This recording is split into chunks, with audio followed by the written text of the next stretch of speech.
No, we have spiritual spirits or what? Oh yeah, we've got all the water you can drink. Maybe a Coca-Cola. Maybe this is not as an anarchist program I thought it was going to be. No, some wine or no? They've decriminalized everything here, but they haven't set up any shops, so it's kind of like not quite compatible with normal usage yet. Okay, but. First we need. I was talking about wine, though. I was talking about wine. We can do this. Just to make it clear, my honey, my wife is watching. I was talking about wine. That's right. Well, and we can do a survey out here. If anyone's listening to us on the headphones, they could raise their hand if they want to get Adolfo a glass of wine. White wine, please. White wine, please. I'm sure we can arrange that. Please. Okay, that's acceptable. That's the system here. You are people of very bad thoughts. No? We can get things done. Yeah, okay. But remember, I'm a lawyer, not a liar, so everything I do is under... No, it's not under. It's within the law. There's only a few letters difference. It can be so hard to keep them separate. But we're joined by Adolfo Linares, who we saw speak in the opening conference. He's a lawyer. He worked with the Panama Papers, and he said some fantastic quotes during the opening press conference. I tweeted a lot of them. If you guys are following the Mad Bitcoins Twitter feed, Adolfo talked about privacy and why it's important. And maybe we could just start there. Why do people need privacy? What if I don't have anything to hide? Well, I think we have to. It's very sometimes for me. I'm 53 years old, and I have kids from 20, 21, 18, and 14, and they all have Instagram, Snapchats, Facebook. They don't even have Facebook. Facebook is for all guys. No, Facebook like for old people. That's very true. That's very true now. Twitter, yes, and when you want to enter, and then you have your bank accounts when you want to do electronic banking. Anytime you want to enter and to apply all those, use all those platforms, you need to put a PIN and a password. Yes, that's called privacy. Yes. And you don't have nothing to hide. No, but that's called privacy.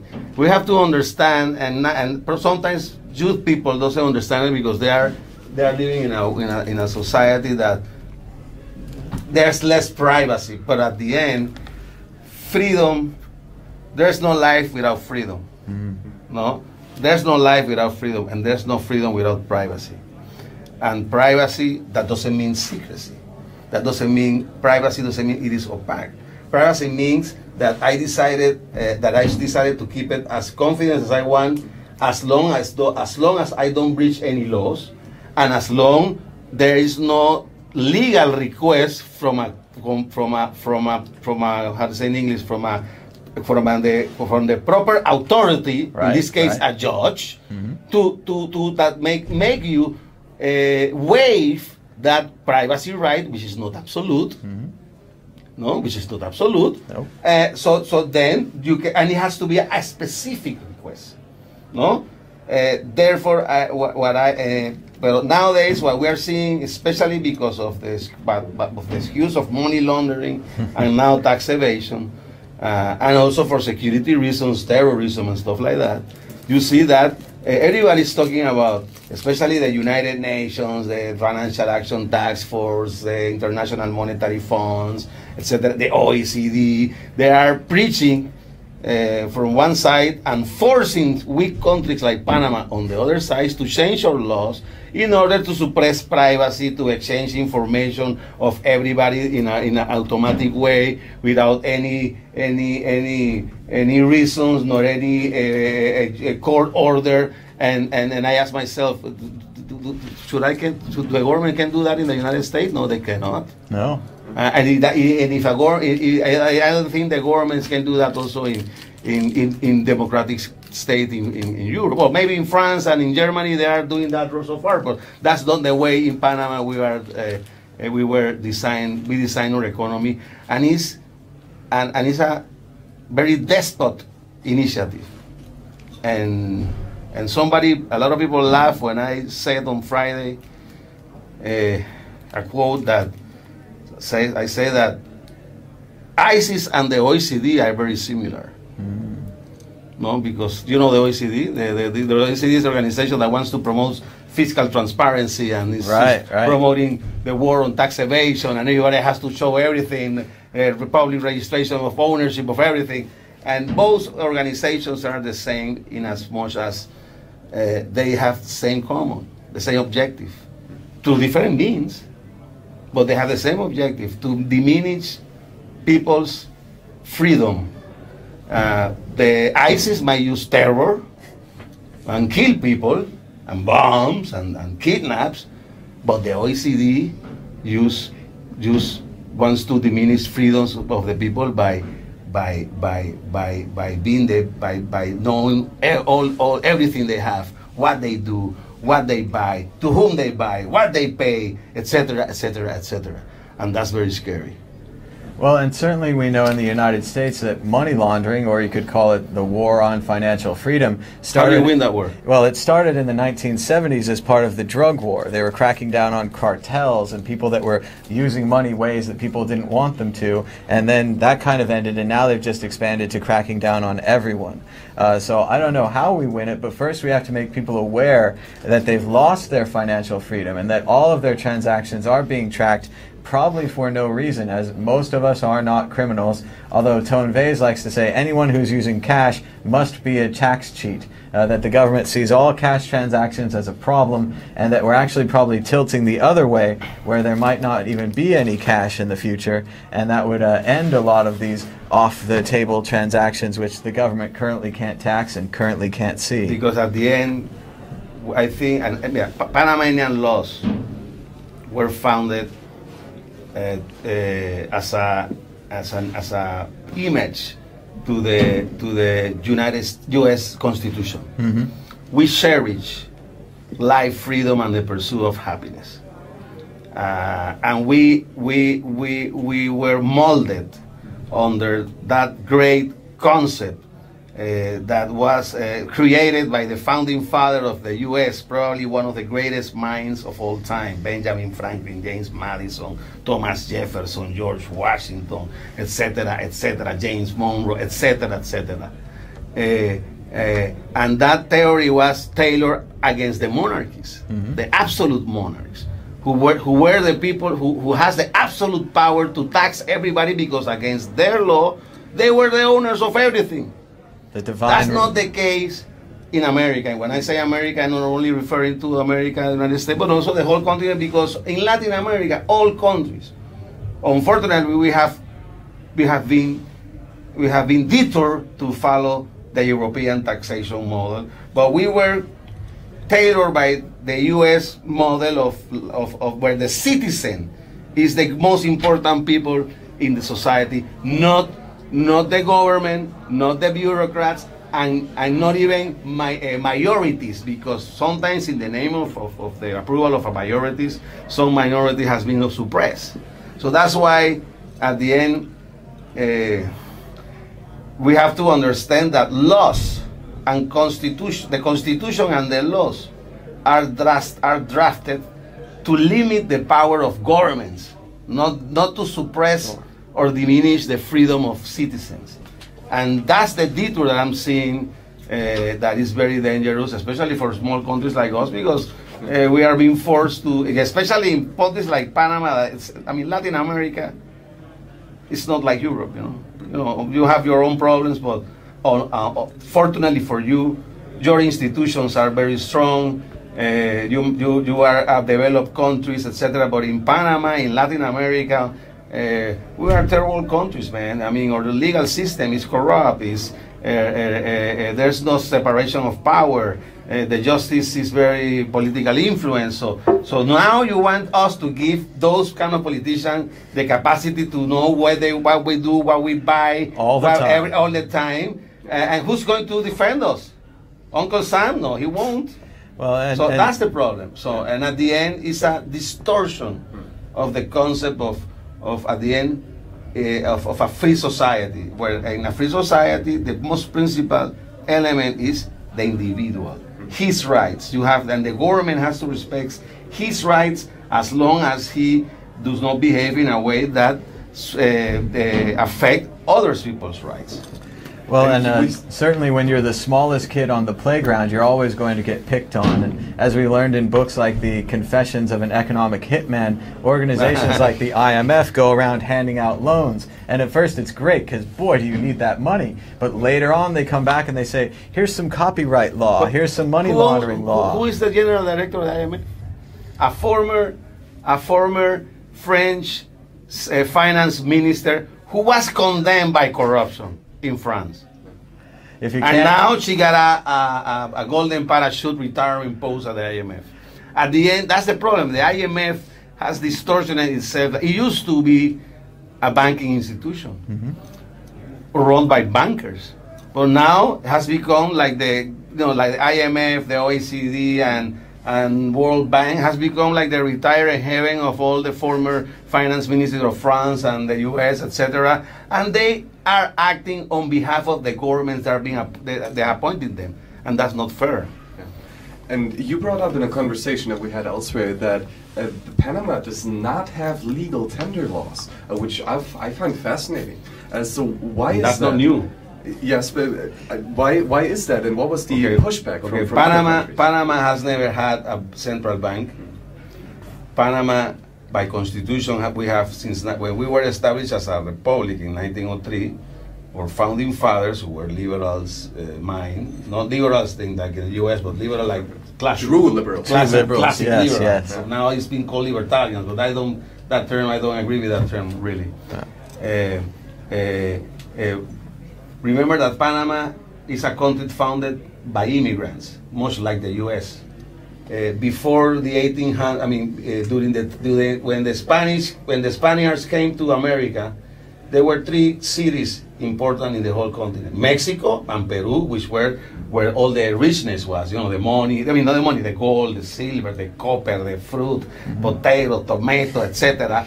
And then all that from Mexico, all that. Richness was sent, all that stuff was sent to Spain directly, but from Peru, which was gathered from the Pacific side, they have to go through Panama, which is the narrowest place in the Americas, and then by mule goes. That was the first Panama Canal. By mule, they took all the mangoes and the gold and the silver to the Caribbean, and then shipped it to Spain. And Panama, since that time, became a hub of services, trade and commerce, and then in the 1840s, in 1842, two Americans, don't remember the name, they obtained a concession to build a train from the Caribbean side of Panama to the Pacific side of Panama. That was the second Panama Canal. And it happens that when they finished in 1945, 2 years later, they discovered gold in California. Yep. And that became a huge influx of people that wanted to go from the east to the west. And they have two ways to do it. Through Panama, they have to cross the Appalachian Mountains and then the Rocky Mountains by wagon, and then the Indians. Yes. And 6 months later, if they arrive, okay, they made it. Or you have to go all the way around the Cape. Or you can go South all America, around the Cape, or the shorter one. That's right. The shortest one was through the Panama Canal. That you take a boat from Philadelphia, Boston, or New York, and they will take you to Cologne, and then by mule or by train, they will take you to the Pacific side. And that movement of people, and because of the influence of the United States, the Chase Manhattan Bank and the Citibank were established in Panama before we were a republic in the 1800s. That's interesting. Because they were giving service to the railroad, to the train. That the train became in the 1850s and the 1860s the largest, the Microsoft stock of Wall Street of that era. Because it was very profitable. Imagine incredible amount of growth. So then, when the Americans start building the Panama Canal, then the dollar was the money that was used, because the only banks that were here were Americans banks, because Colombia, we were actually a part of Colombia, and we were like an abandoned state, no? Yeah. So there were no public services. There was no running water. There was no public school, no public health. So we always, the people who live in Panama were traders. Jews, Spanish, blacks, and that's why when you go to Panama, we are a country of immigrants, no? So that's why when we became a republic, we established that, okay, we have a Balboa, which is a symbolic currency, which we can only print it on fraction, in metal, and they are divided like the dollar, you know, 1 penny, one nickel, one dime, 1 quarter, and a 50 cent, and they are the same. But for paper money, we use the dollar. But that doesn't mean the dollar is the legal tender. No, the Constitution said there is no legal tender in the country, and the government cannot print paper money. Huh. Cannot print paper money.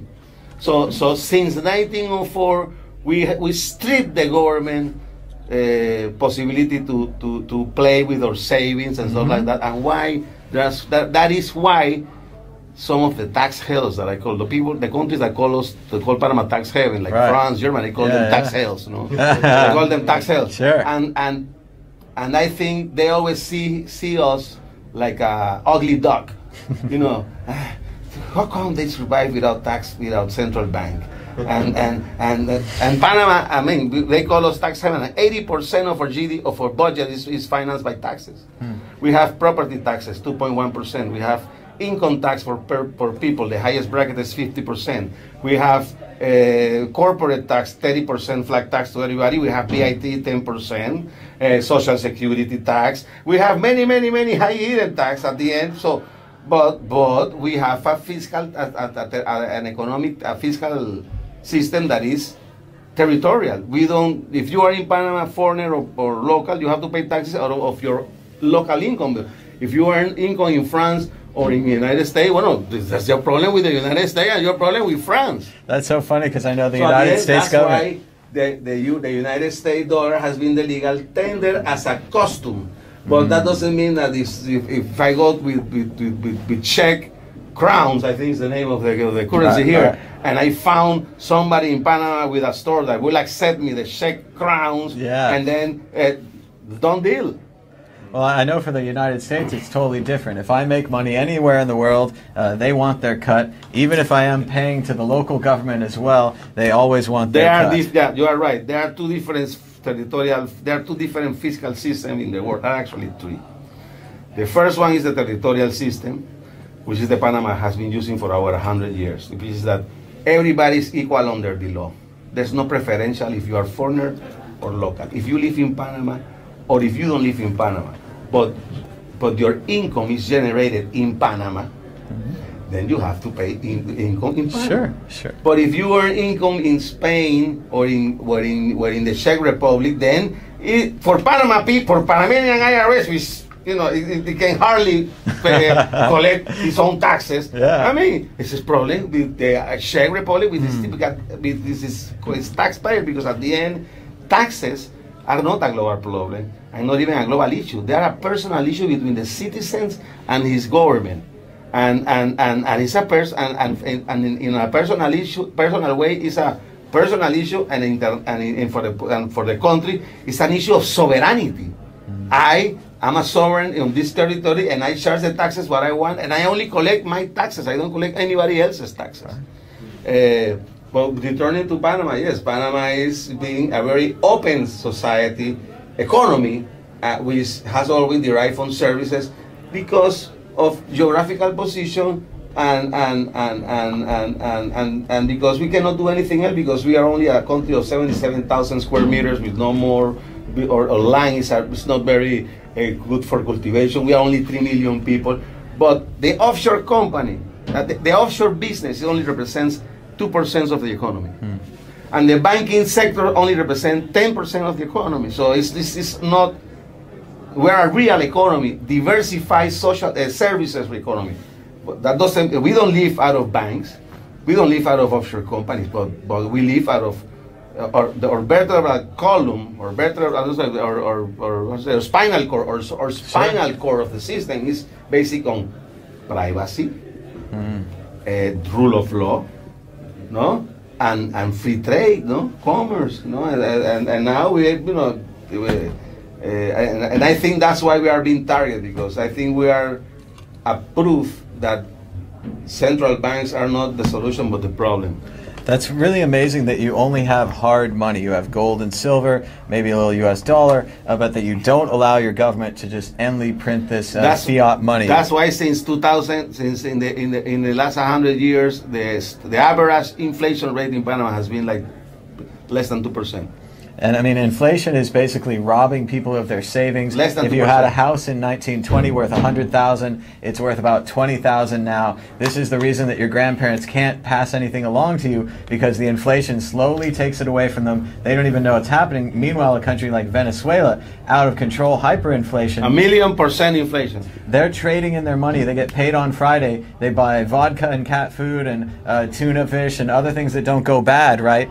Because you have to buy it immediately. Canned goods, things like this are the investment of the day in Venezuela because of this hyperinflation, because of this out-of-control money printing. And in Bitcoin, we're really excited for the first time to offer universal, global, sound money to the people, where it's a deflationary structure with the halving. It's a limited amount with 21 million units, and it could really change things. Let me tell you, I'm not an expert on Bitcoin, nor on blockchain. No. Nobody is. No, anybody tells you what they are, they're lying. I'm way behind you guys. That's fine. But I know one thing. I don't know if I understand it completely, but I think I smell it. That's the aquarium. It's quite sticky here. And I think cryptocurrencies are a reaction to extreme government's regulation and intentions to kind of control people's finances and transactions and everything. Mm-hmm. The chancellor on the brink of the second bailout to banks in the Genesis block of Bitcoin. And in blockchain, which is the technology behind it, which I see, for example, an opportunity to also liberate banking without the need of corresponding banking. That's right. Without the need of government excessive intervention or intervention at all. Because at the end, who runs the government? The government is not run by angels. They're running by people, like you and me. And there are good people and bad people, no? But at the end, who you going to trust if you're going to do some business? You and the partner is in front of you. And if you're an adult and responsible person and you decide to make a business with another person, well, that's your responsibility, and you do something wrong, you have to pay the responsibility. But you don't need somebody, the government, to interfere you, which at the end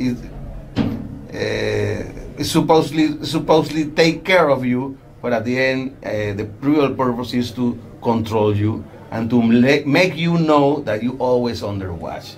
And I think that I have nothing to hide. Yes, I have nothing to hide, but then I have a right of presumption of innocence. If you want me, you have to think I have something to hide. Well, go to my closet and search it, and then try to get a proof, and that's it.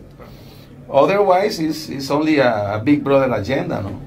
Yeah. So Adolfo, exactly, please. How much money do you have? What have you spent not enough. Yesterday? Not enough. Not enough. And I'm not a greedy person, man, but not enough. Because at the end, hey, everybody, humankind, it's on the nature of humankind to improve in life, no? To not only to survive, but to improve, to get better.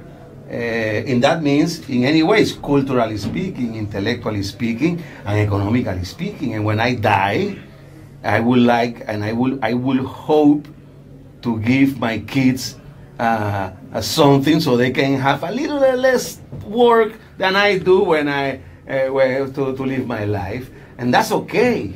And if I manage to be as rich as Donald Trump of I don't know whatever, even if I do it right, well, good for me, because at the end, that long road, I created jobs, I paid taxes, etc., etc. So we shouldn't blame the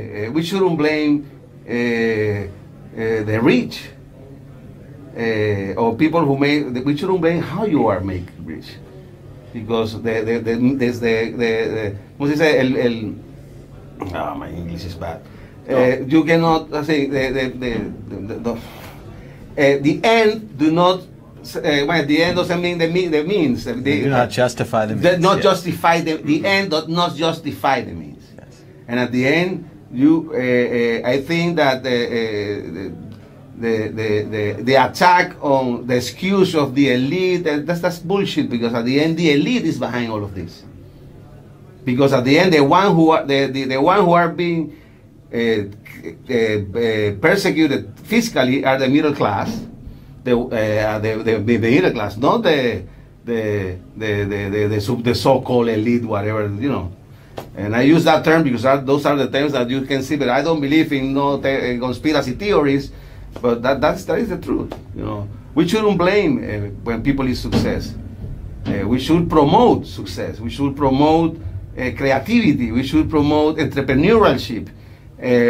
Collectivism is bad. It's a retrocession in history. It's just show me one example of any kind of collectivism that have prevailed. Hey, you have from you know, the communist ideology has caused at least 100 million deaths. And look, Venezuela, you know, the richest country in Latin America with the largest reserve of oil, well known to men today, and it's completely collapsed thanks to collectivism. So at the end, I think, and I'm very worried because I think the international organization has been contaminated by the syndrome by the bug of collectivism. And I also agree. I don't think it's enough just to blame the elites or to say that it's their fault. To go back to you know, Julius Caesar, the fault lies not in our stars, but in ourselves. It's us that it's allowing it. Yeah. It's us that's not making a choice to switch to Bitcoin or to even read about freedom or even to understand how the dollar works. In the United States, we went off the gold standards in the 70s. Britain went off it in the 30s. But if you ask many people today, they still think that the dollar is gold backed. They think you can go to the bank and trade it in for $20 worth of silver. But you're right. It's absolutely a worthless piece of paper. They print it over and over again. And one of the things we hope to solve with Bitcoin is to basically stop that money printing. It stops the borrowing for bombers, borrowing for reconstruction, borrowing for bombers again, but it also stops disaster relief and building roads. And I give you a fact that will completely, in my point of view, destruct the money laundering excuse for everything. About 4 years ago, I was invited to speak at the International Florida Bankers Association. Sounds like a great group. I love to talk to bankers. I was in Miami. You got a whole bunch of them together, and I can be there. Oh. And one of them, and so it was one of the topics was to discuss regulation, no? And they were members of OFAC, OECD, and the Financial Action Task Force, and all those And I did my research, man, and I said, you know, what? I'm a lawyer. I'm a banking lawyer, so I know what is the cost of regulations for Panamanian banks. It's a huge burden. Sure. And then say, okay, but so what? And everybody is talking about, okay, this omen of money launderers. What are we talking about? A specter is haunting Europe. What is that? I mean, how much? Where's the beef? You know, yeah, exactly. Where is the beef? Like this Wendy's commercial. Where's the beef? Yeah. And I searched the UN statistic on drugs and money laundering, and also I entered the Financial Action Task Force website, and I entered, I think, the Drug Enforcement Administration, something like that. Sure. But at least I don't remember if it was the DA, the third one, but those two, so you can check it. And I say, what is the percentage of black money that contaminates the world's financial GDP? No? And I said and I was expecting, because this is an epidemic. It's a big problem. Big numbers, right? Like 30%. 40, 50. You know what? Like 3%. Okay, because it was stuck in my mind. If you count only money laundering for drugs, right? Absolutely. Weapons of mass destruction, terrorism. Yes. You know how much is that? And which is basically the cream and butter of the money laundering stuff. And we have lots of agents working on this. You know how much? Agencies, yes. Money laundering for drugs, weapons of mass destruction, and terrorism. The percentage calculated, because it cannot be exact because it's a black economy, but between the three of them, the three of them has like in average 3%. 3%. All this hassle, all this military expenditure, all these laws for that are diminishing our freedom and privacy we have to sacrifice in order to combat at 3% of, and then if you take out and you leave only drugs, right? And if you out of that 3%, you get rid of weapons of mass destruction and terrorism, it goes to 1.8%. Yeah. And if you take marijuana, it's 0.5. 0.5. Exactly. So exactly. that's also this is another topic. But that's also one of the reasons that you don't see the federal. That's my opinion. You don't see the federal government decriminalizing marijuana, because if you decriminalize marijuana federally, there's no war on drugs. That's right. You have to shut down the DEA, which is an organization of $5 billion budget, which I don't know how many bureaucrats. So I'm not going to get in trouble, but I don't know. Well, but, and I say it all the time. So at the end, it's not. How much is the cost for the economy and for the banks to fight this 1.8% of? I don't see the logic on that. I don't know if I'm explaining myself. I don't see it either, and I think a lot. They could be making money. Like they could be taxing it, making huge amounts of Sure. money. Instead, it's an expenditure. No, but at the end, and then how do you win a war on drugs? Who's the enemy? It's the people. How do you know you win? Yeah. And then the war on terrorism. That's okay. The war on terrorism. Okay. We are blaming that offshore companies in Panama and banks are promoting the financial of weapons of mass destruction. And I also, as a dumb guy, I went to do a search and I said, okay, who are these weapons of mass destruction? and who build them? And who buy them? And when I saw, and I entered, good old Wikipedia, no? Because you don't have to search more than that. Basically, the greatest exporter of weapons of mass destruction are the U.S., China, Germany, France, and the UK. Then Italy, Spain, and then Israel. But then again, who are the largest buyers of weapons of mass destruction? Syria, Iraq, Saudi Arabia, United Arab Emirates, Turkey. And you say, wait a minute. U.S. and the G8 are selling and exporting weapons of mass destruction to terrorist countries. Right. And they are saying that the problem is Panamanian banks. Yeah, no, the problem is you. Somebody's pulling my leg. That's right. Huh? Somebody's pulling my leg. It makes no sense. I don't know. I mean, correct me if I'm wrong. I don't think so. I thought you were going to say Lockheed Martin and McDonnell Douglas, Aerojet, all these kind of giant companies with the weapons and the missiles. They're the ones that are producing the real terror. They are U.S. companies and UK companies, but in a sense, they are the governments that are telling Panama that we have to, that we are a tax haven because we are promoting weapons of mass destruction financing. But we don't have the banks. I mean, the banks are not. If you want to destroy the industry of weapons of mass destruction, shut down the goddamn industries in your country. That's right. That's it.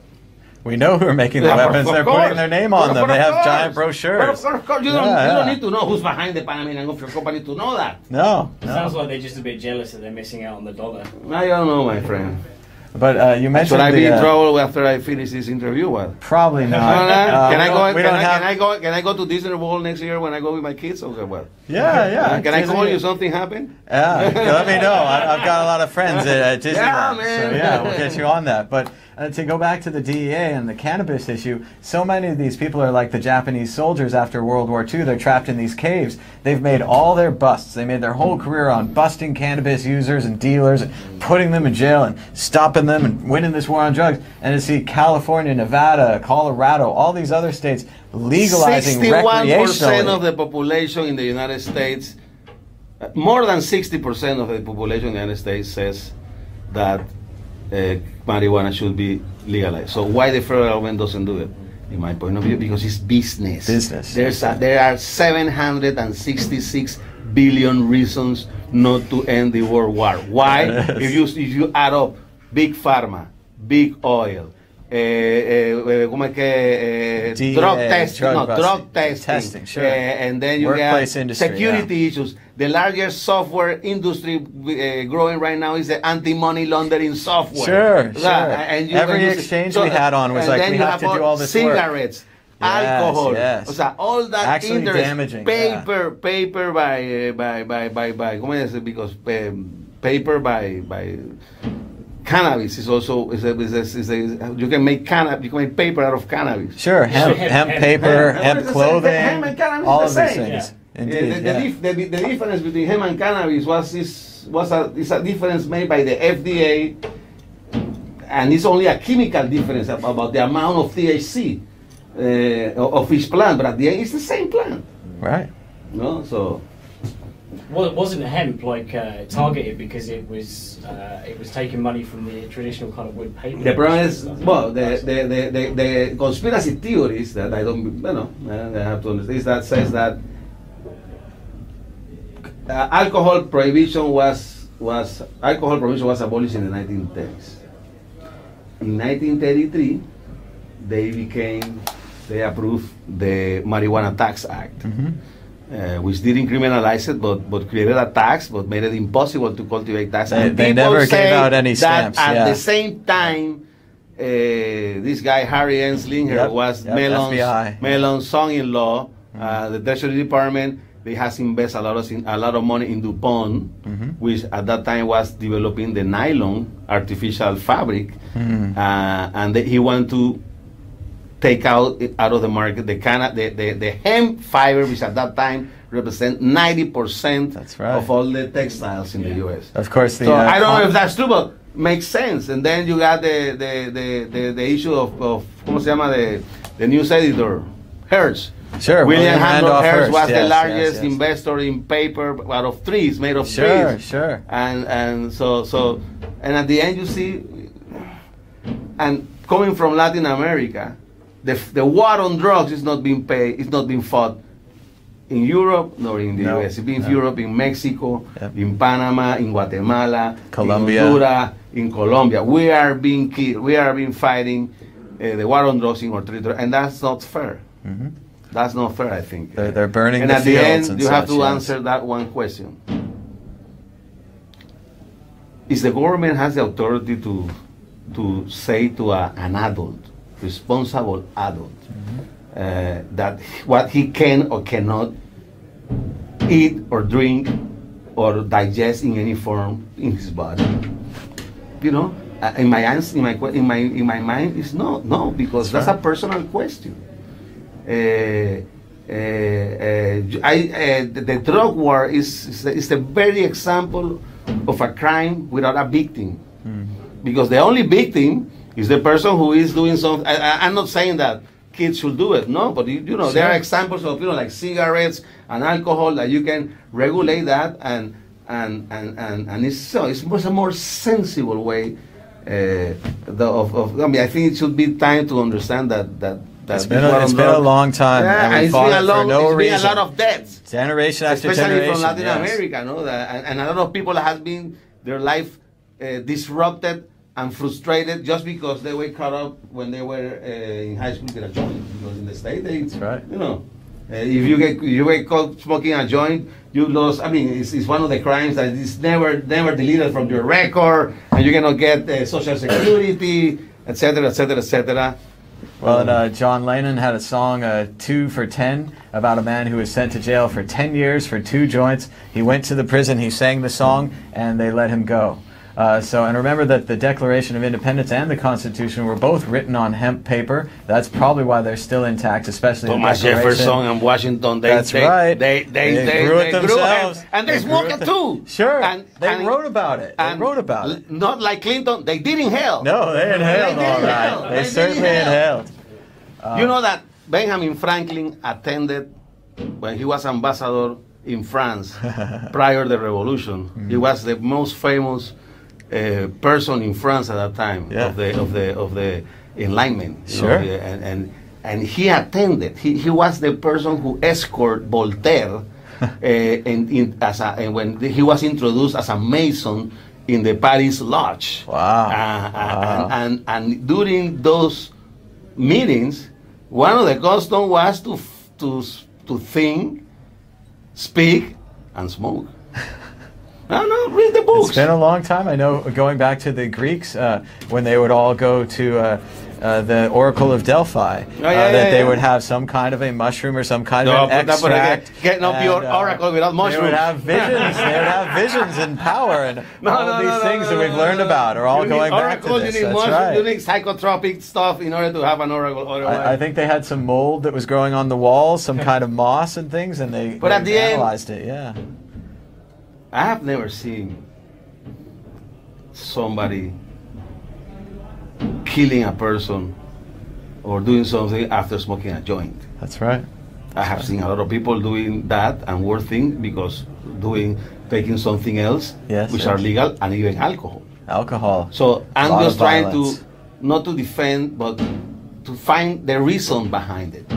There's no reason behind. At least in my mind, I don't see any reason, any logic. No. There are 500,000. According to that was part of my speech on Friday. That's why I have the statistics. Nailing it. According to the drug. I don't remember. DEA, sure. No, it's not the DEA. It's the other side. Okay. The Drug Enforcement, the Drugs Alliance. Right. That is a lobby group that's trying to promote the legalization of marijuana. And I searched it before I came here. The statistics. These are a statistic of 2016. About 490,000 people die of tobacco because of tobacco. Yes, absolutely. Probably around 90,000 out of alcohol, without counting drunk driving. So if you count drunk driving, it goes like another 100,000 more. Sure. Then aspirin, 3,000 overdose on aspirin. Wow. Coffee, like caffeine. Sure. Caffeine. Red 5, Bull, all these energy drinks. Then you got diabetes, 90,000. Blood sugar, marijuana, 0. So zero.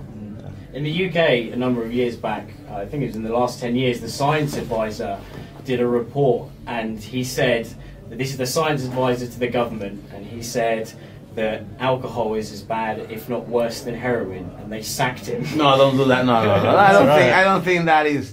I will sack him too. No. I think he was talking about if you across the board. I think at the end is personal choice, personal choice. Yes. People should be. I think the governments instead of following a military campaign, they should actually promote scientific research and allow information, good information, scientific-based information to spread. So people can make their own choices. As simple as that. Because then again, how you win this war? When you going to end it? There were 50,000 marijuana users in 1937 when the war on drugs. When the first anti-law marijuana law started. Now there are over, I don't know how many. So it has been proved that it doesn't diminish the demand, it doesn't diminish the offer.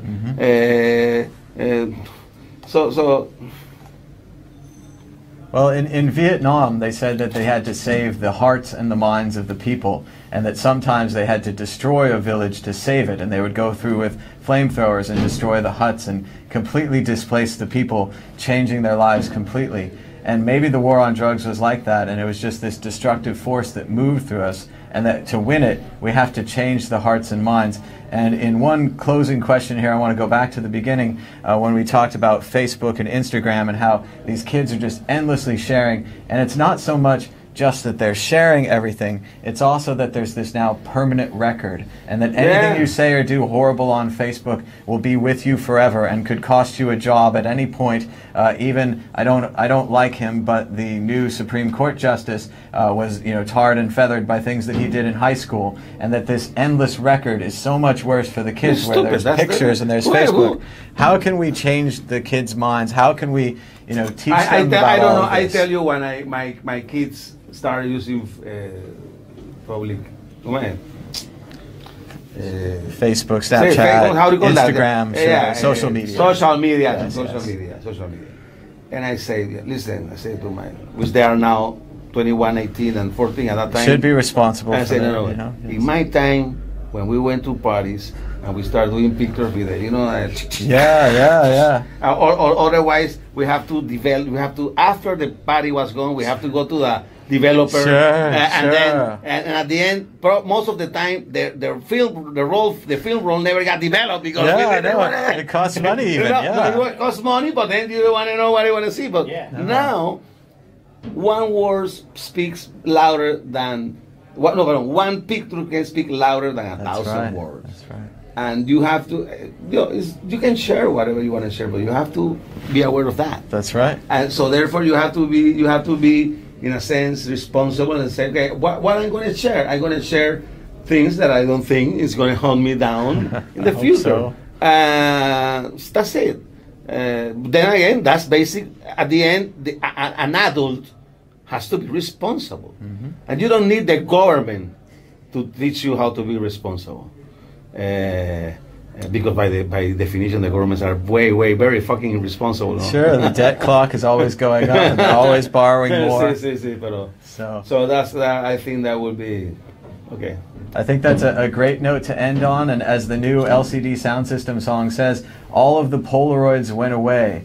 For the children of the 80s, their past has vanished. For the children of the 90s and the aughts, it will always be there on Facebook. It will always come back to them. So somehow we've got to reach them. We've got to teach the children about sharing and the values of privacy. Teach the children well, como decía that's right. Crosby, Still and Nash. Yeah. Teach the children well. And we can end this war on drugs, and we can change things with Bitcoin. Thank you so much, Adolfo, for joining us. Absolutely a treasure. It was fantastic. I think we're going to take a break. It's starting to become a fishbowl in here. I can see my breath. It's very hot. There's no ventilation, and I'm hungry. So give us a thumbs up and a share. We'll be back later. Bye-bye.